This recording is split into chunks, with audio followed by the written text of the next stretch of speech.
Today's digital doorstop, negative gearing. Should we abolish it? Should we keep it? Should we amend it?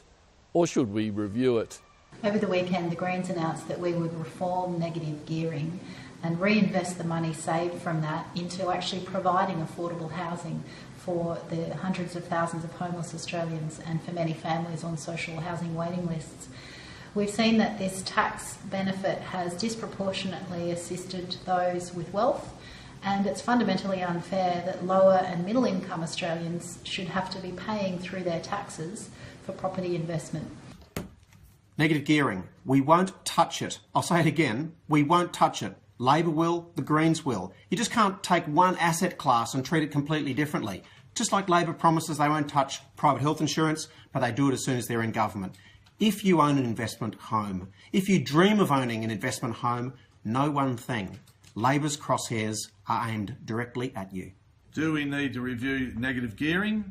We certainly do, in my opinion. We often say that we have to have foreign investment, especially into agriculture and the land. We have a situation now that if your gross income is more than $250,000 and you invest in a business, like a farm, then that is not tax deductible.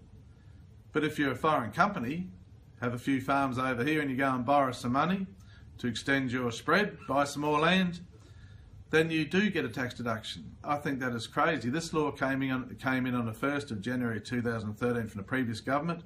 It discourages Australians to invest in our land and our businesses.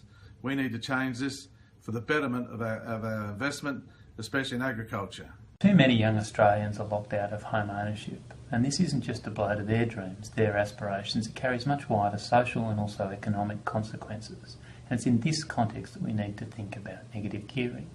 Australia needs to have a holistic review of how housing affordability and housing supply is working and how tax arrangements feed into this, if we are to give these young Australians a chance and to make sure that we have a housing market that works for all of us, not just a few.